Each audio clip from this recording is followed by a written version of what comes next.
voltando aqui para o segundo bloco, com esse mesmo assunto aí dessa operação Onzenário.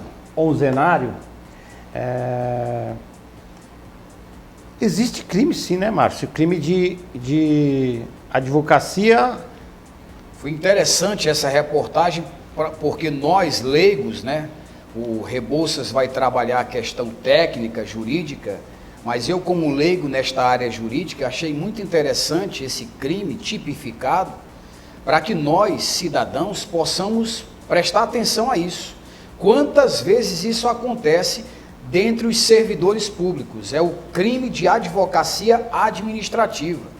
E a explicação da própria reportagem é que é um servidor público defender interesses particulares, fazendo uso para isso de administração pública.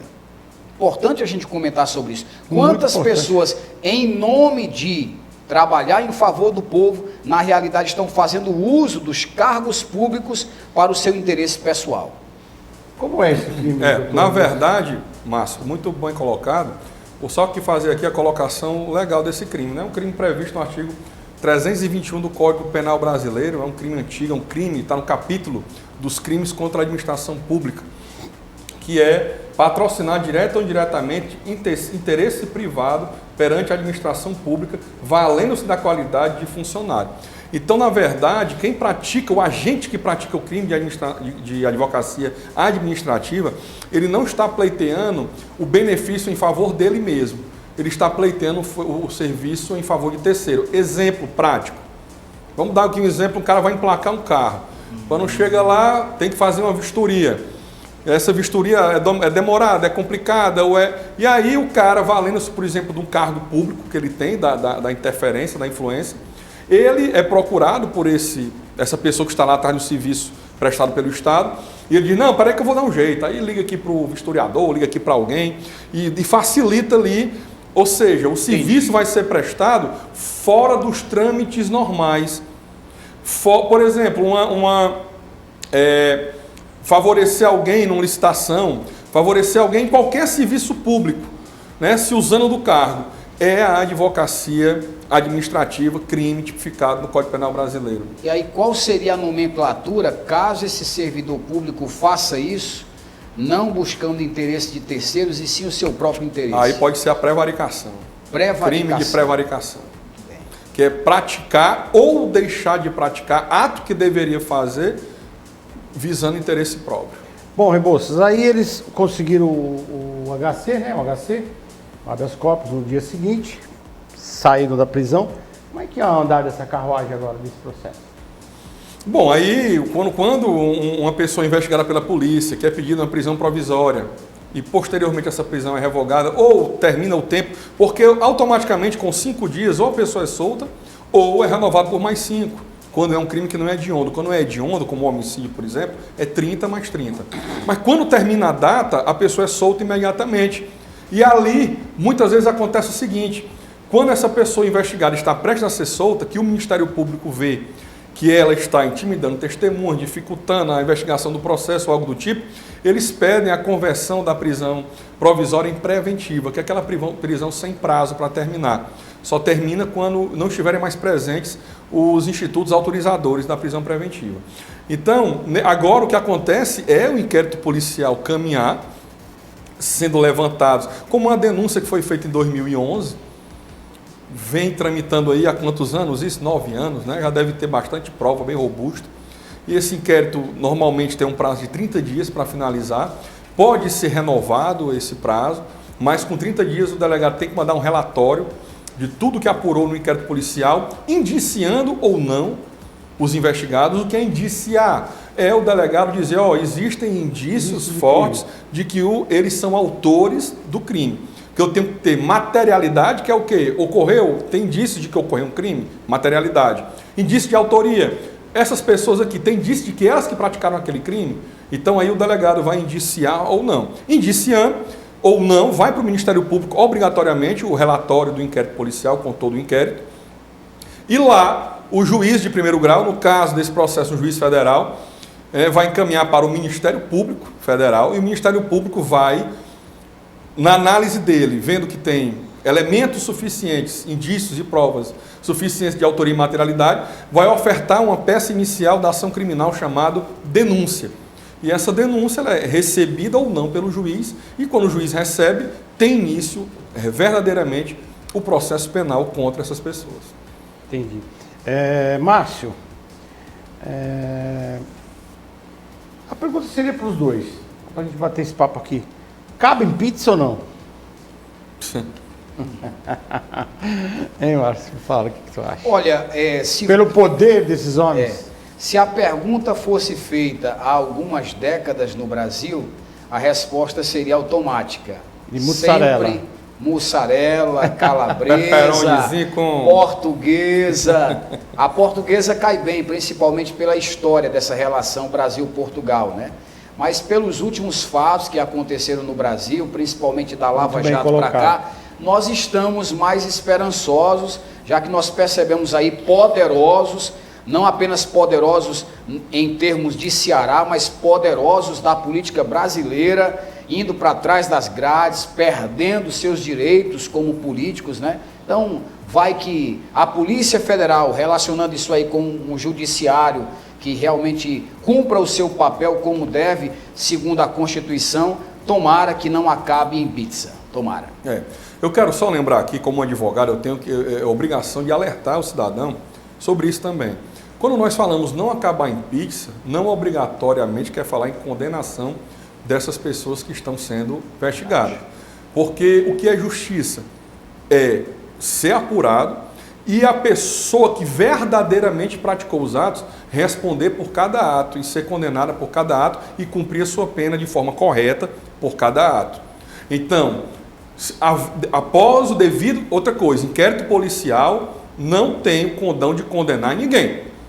Quantos processos eu já advoguei onde o delegado indiciava e no processo eu provava que aquele meu cliente era inocente, inclusive de crimes graves, de acusações graves, e provava que ele era inocente, porque pior do que um inocente, do que um culpado solto é um inocente preso. O inocente preso é pior do que um culpado solto. Mas nesse caso me parece que não cabe. Nesse caso... Nós estamos falando de 600 milhões. Sim, mas não secretário, qual o salário do secretário? Mas não é o valor. Nós temos que ver o seguinte, é o que eu quero dizer agora. Sendo a Justiça Federal é uma justiça séria no Brasil, certo? A Polícia Federal é uma entidade séria, vai conduzir um inquérito de forma correta, né? O Ministério Público ali, então tem que ser feito o procedimento com todo o direito de ampla defesa, de contraditório, para que não haja uma... Porque quando eu hoje aceito uma condenação de alguém sem um devido processo legal, sem um contraditório, amanhã a vítima pode ser você. Quando se rasga o direito de um cidadão, quando eu abro mão do direito de outra pessoa, do devido processo legal, da ampla defesa, na verdade, eu estou abrindo mão do meu direito, porque a qualquer momento qualquer pessoa pode ser acusada de alguma coisa. Então que a investigação seja séria e eu tenho certeza que não vai acabar em pizza no sentido de que, porque é poderoso. Não, se for culpado, vai haver condenação. Até porque nós estamos fiados também numa declaração do atual presidente, né, do STF, o Fux, né? Assumiu recentemente. Fantástico. Até agora, depois de algumas semanas, quando o Brasil todo estava muito preocupado com a situação, como ficaria a Operação Lava Jato, ele veio a público declarar que não vai deixar a Operação Lava Jato morrer. Ele prometeu isso de forma categórica. Aproveitando aí, no dia dessa apreensão, dessa operação, no dia foram apreendidos, em termos de valores, mais 100 milhões. Quem é que guarda 100 milhões em casa, hein? Entre obra de arte, relógio, carro, quer dizer, uma coisa absurda. Porque houve bloqueio de bens, aí já é diferente. Aí já houve um pedido de bloqueio de bens para resguardar. Porque, só falar uma coisa, Macieri, esse crime, que eu não estou entrando no método de autoria, esse crime, da forma que existe na Polícia Federal, as pessoas não foram em cima de dinheiro público. É pior. Foram em cima do coitado do servidor, que tem aquele dinheiro ali para pagar a faculdade do seu filho, o colégio do seu filho, a sua alimentação, a prestaçãozinha do carro, um aluguel de casa. Está entendendo? A gana, da ganância do dinheiro, foram em cima de dinheiro de gente humilde, de servidor que ganha 1.000, 2.000, 3.000 reais por mês. Você imagina o seguinte, quantas pessoas pegaram dinheiro dessa associação aí, criminosa, para emergência, um hospital, um exame, uma cirurgia. E aqui tem mais um porém, Maciel. Você falou aí que teve um gerente do Banco Bradesco, e aqui eu quero falar com todas as letras quanto a isso. O Banco Bradesco tem que ser responsabilizado. Não pode demitir o gerente e pronto. O Banco Bradesco tem que ser apurado se tem responsabilização dele em algum esquema, e se tiver, tem que ter penas criminais contra os agentes do banco que autorizaram. E sanções cíveis de pecúnia contra a instituição bancária. E repito o que eu falei no início. Para mim, aqui na minha opinião, eu digo isso sem o menor medo. Todo banco que trabalha com empréstimo consignado trabalha de forma criminosa. Porque eu vejo diariamente empréstimos feitos por quem não pediu. Eu já tive casos de pessoas que trabalharam para bancos que me relataram que passaram um sábado todo dentro do banco falsificando a assinatura em contrato, a ordem de superiores de empréstimos consignados. Tome cuidado, não faça um empréstimo consignado por nada nesse mundo. Você vai estar pagando 4 vezes, 5 vezes mais, e você vai estar entrando num buraco maior do que o que quer sair. Por esse motivo que chegaram a essa cifra de quase R$1 bilhão.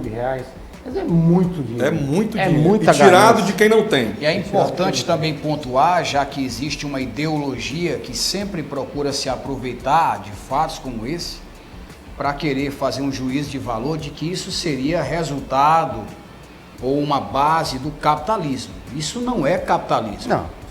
Isso é uma interpretação completamente equivocada. Isso é uma quadrilha, uma quadrilha. Exatamente. Associação. Uma associação criminosa isso aí é uma associação criminosa que desde o início da intenção, né, de se criar essa instituição, já foi criada para desviar dinheiro dos servidores em proveito próprio. Isso é um absurdo. Eu quero dizer o seguinte, eu quero parabenizar a Polícia Federal, o delegado que atuou nessa operação, ver se nós achamos aí o nome do delegado que atuou nessa operação. É uma operação de muita coragem, vamos dizer, né?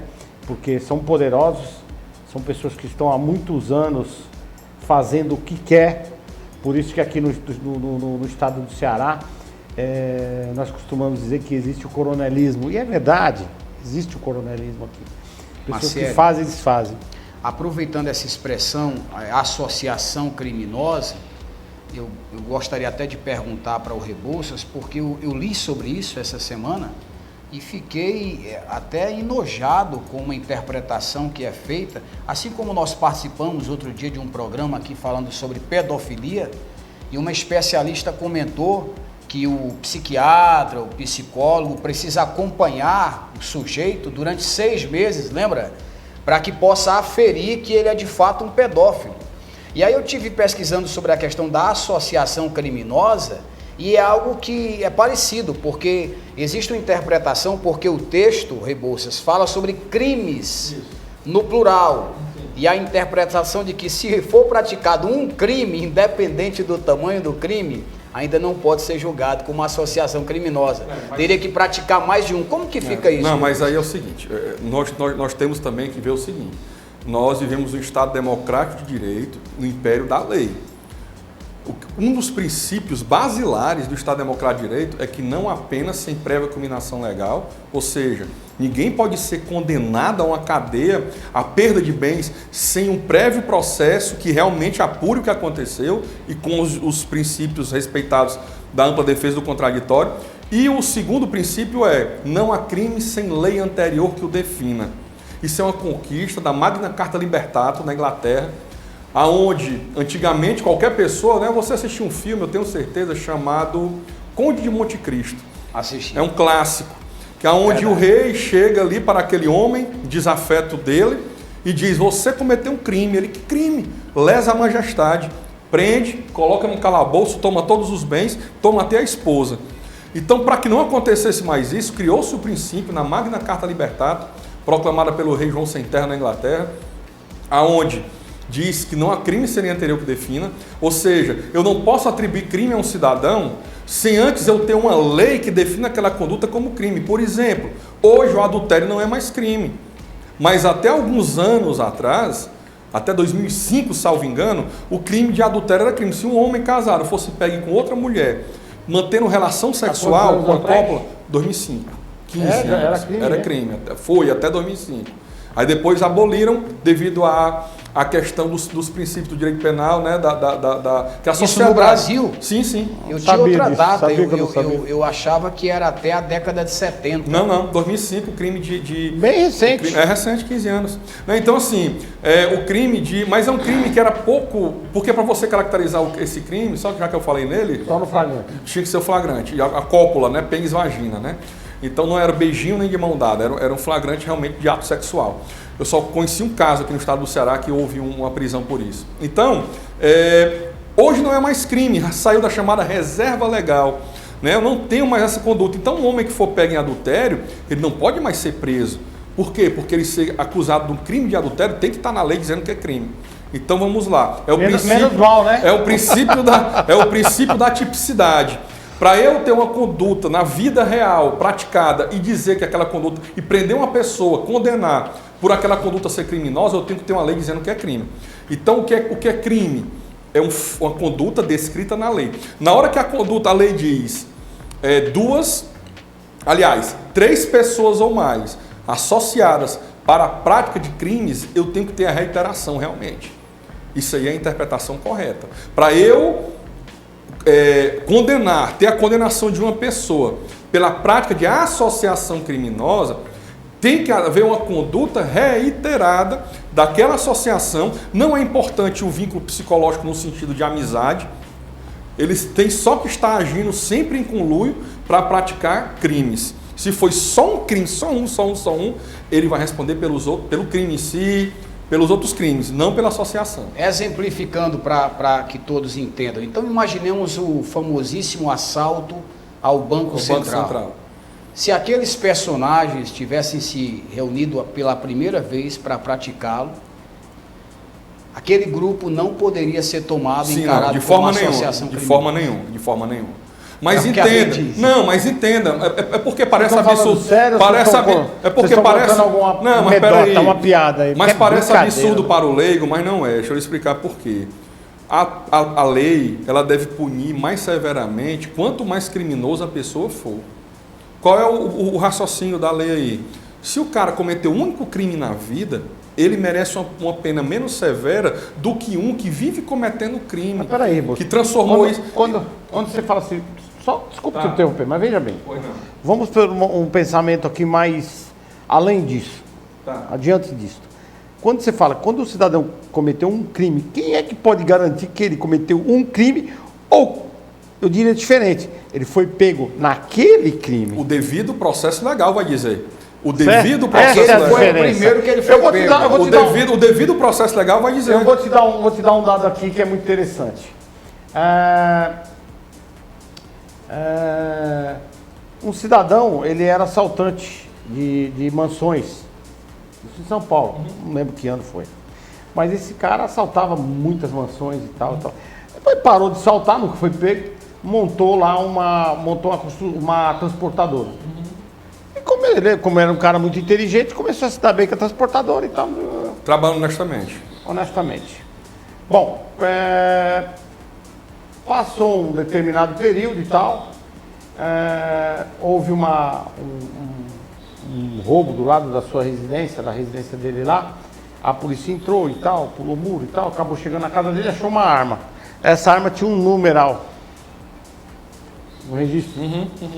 Essa arma foi levada para a perícia, chamaram o proprietário da arma, foi ele que me assaltou a minha casa. Quer dizer, depois de tantos anos, a mesma prática... Aí entra outro, o direito é belíssimo, aí entra outro instituto importantíssimo do direito, chamado prescrição. Você imagina o seguinte, um jovem com 18, 20 anos comete um crime, ou 2, ou 3, ou 4, ou 5, cometeu. O furto, no exemplo que você deu. E aí ele com 45 anos, 25 anos depois, ele tem outra mente, ele hoje é um trabalhador, pai de família, não passa um cheque sem fundo. Pode ser. Ele não pode ser condenado por um crime que praticou 25 anos, que praticou 25 anos atrás, quando, entre aspas, ele era outra pessoa, digamos. Ele era praticamente outra pessoa. O princípio da prescrição está até na lei do crédito. E criou uma consciência. Porque você não pode ter a espada da justiça em cima da cabeça do cidadão durante décadas. Porque aquela pessoa muda de vida, muda de forma de raciocínio, passa de fazer mal à sociedade, passa a fazer bem, deixa de ser um furto, um gatuno de mansões, para ser um empresário que gera centenas de empregos, né, que é honesto, que paga imposto. Então eu não posso ter uma espada na cabeça. É o Instituto da Prescrição. E da mesma forma como é importante o Instituto da Prescrição, o Instituto da tipicidade, né, de que a pessoa, para ser acusada de um crime, ela tem que ter praticado exatamente a conduta que uma lei anterior prevê como crime. Eu não posso inovar, eu não posso criar. Deixa eu aproveitar nossos 5 minutos que falta aí. Eu quero pegar um gancho que o Dr. Márcio colocou sobre a Lava Jato.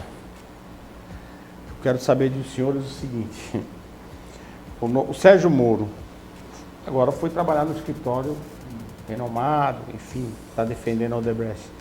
Na sua opinião, primeira opinião do Márcio, é ético ou não? Porque ele não é mais juiz, ele é um profissional do direito. É ético ou não essa postura dele? E a tua pergunta, Rebouças, me faz lembrar de uma velha discussão sobre o que é legal e o que é moral. Essa questão, eu inclusive tenho dialogado com um primo meu que também é advogado, nós conversamos bastante sobre essa situação do Sérgio Moro e ele me explicava que isso é legal, a ação dele é completamente legal. E eu, como professor de ética, dizia para ele, pode ser legal, mas na minha opinião não é ético.